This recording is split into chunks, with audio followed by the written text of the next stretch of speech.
Coming up on UT10 News, we go behind the scenes at one of UT's oldest traditions. And we'll also follow how the university is helping the area's drug problem. Plus, Madison Humphrey takes us to Mercy Field to see if the baseball team can get back on track.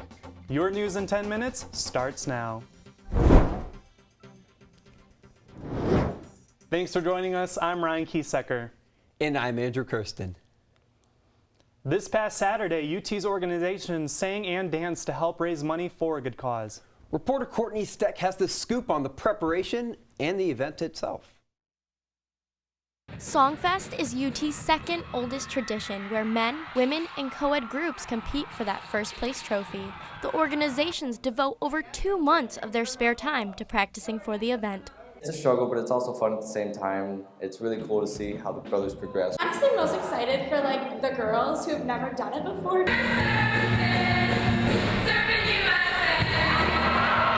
Pi Kappa Phi fraternity was the winner for the men's competition. Catholic Students Association won first place for the co-ed competition, and Kappa Delta sorority took home the trophy for the women's competition.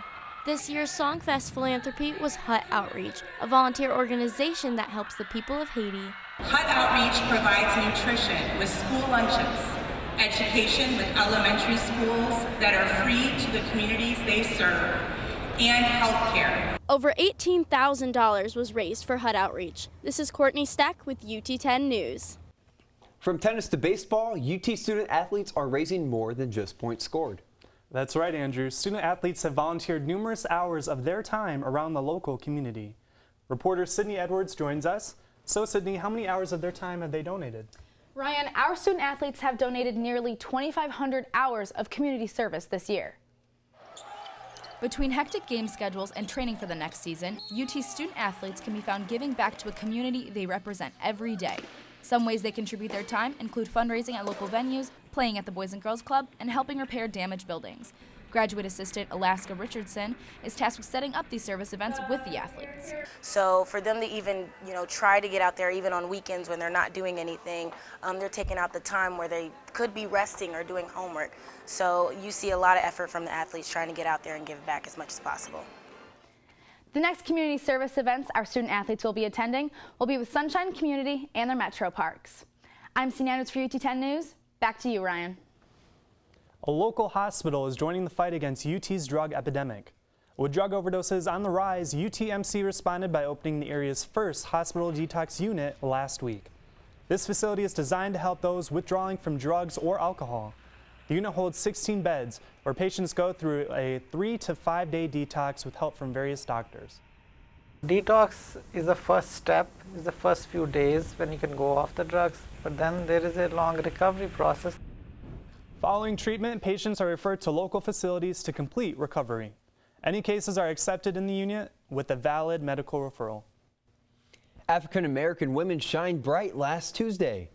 The Association for the Advancement of African American Women, also known as 4AAW, hosted its 4th annual gala. I Am Woman, Hear Me Roar was held in the Ingman Room at the Student Union, with over 120 people attending. Hopefully everyone walks away empowered. I just want them to feel like you too can, make your own path, and you can make a great one for someone else to come behind you. Michelle Solis, Shonda Gore, and Marjorie Goodlow were honored with the Woman of Excellence Award for all the hard work that they do around campus. And transitioning back into civilian life after serving our country can be more difficult than you think. Over 2,000 U.S. service members return home each year. Reporter Jacob McAfee shows us just how UT's Military Service Center is helping them adjust. After returning home from active duty, soldiers have many options, education being one of them. UT Military Service Center provides assistance to over 400 veterans each semester. Their mission is to provide accessible education and degree completion opportunities. The center serves former and active duty military. I called here.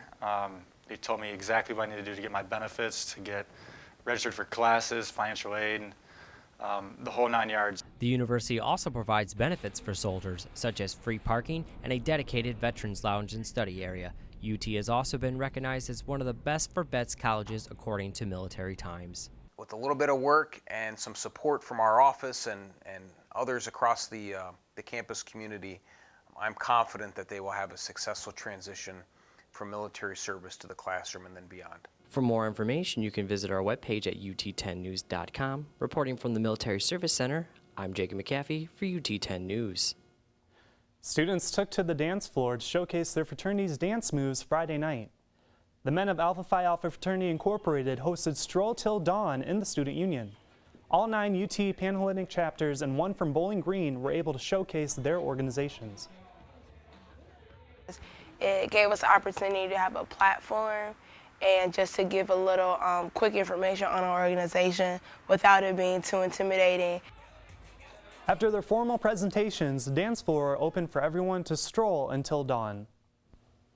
The Safe Phoenicia Dine-In event happened last weekend. Reporter Ian Davis investigated if the rumors of the restaurant's closing are true. Phoenicia has been at the University of Toledo for the last 25 years. It is a frequent stop for students and teachers during the day. With the rumors of the restaurant getting kicked off campus, I asked the owner if they were true. We would never ask or not ask from the university to leave or to close down Phoenicia. Our current contract with the university expires on June 30th, 2017. One of the biggest things students like about Phoenicia is how different the menu is from other places on campus. I'm pescatarian, so like vegetarian and seafood, and so there's not a lot of stuff on campus for me to eat unless I just get like salads all the time.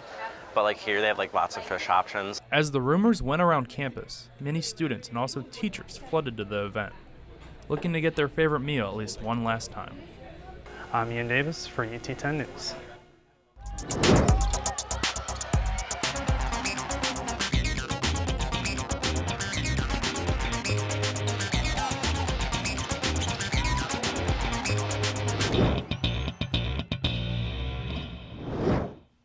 I'm Madison Humphrey, and this is your UT10 Sports Report. Both men's tennis and softball were at home this weekend as each team looked to bounce back from their recent struggles. But first, the baseball team hosted the Western Michigan Broncos in search of their first win in MAC play this season.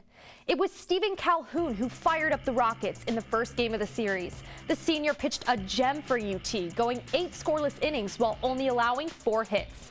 At the plate, it was junior Matt Hansen who got the Rockets on the board in the bottom of the 4th with this solo shot to right field, his first of the season. So here we go, top of the 9th, sophomore Michael Jacob on the mound to close for UT. With a runner on first and 2 outs, Jacob was able to get Jimmy Roche to ground out and seal the victory for the Rockets. After the game, head coach Corey Mee talked about Calhoun's performance. For him to go 8 innings today, it really allows us to save our bullpen, so we're in great shape for tomorrow. UT would go on to split the next 2 games against the Broncos, taking the weekend series 2-1. The Rockets will take on Wright State this evening in Dayton. After a rough 0-2 start to conference play, the UT men's tennis team looked to secure their first victory as they hosted the Buffalo Bulls on Sunday. The Rockets fell behind early as they lost 2 out of 3 doubles matches, giving the Bulls a 1-0 lead. Senior Stepan Shishko held strong, winning first singles for UT in straight sets. Sophomore Luka Vidoshavik took the first set of third singles for the Rockets, but would lose the match 2-1. In the end, Buffalo would prevail, dropping UT to 0-3 in MAC play. After the match, Rocket head coach Al Wermer discussed where his team fell short. We faded a little bit in a match or two. We faded a little bit in doubles, and when it gets to that one point where you could kind of turn it back in your favor, you gotta go after it. UT will take the courts again this Friday against Ball State as they look to even their season record against the Cardinals. And the softball team was able to put an end to their 4-game losing streak by sweeping the series against Buffalo over the weekend. So overall, it was a great weekend on the ball diamond for the Rockets. Definitely. Thank you, Madison. And that's it for UT10 News. For the latest breaking news from campus and bios from all of our UT10 reporters, go to our website, ut10news.com. For Andrew Curson, Madison Humphrey, and all of our crew, I'm Ryan Kiesecker. Have a great week and stay tuned for more news from the UT campus.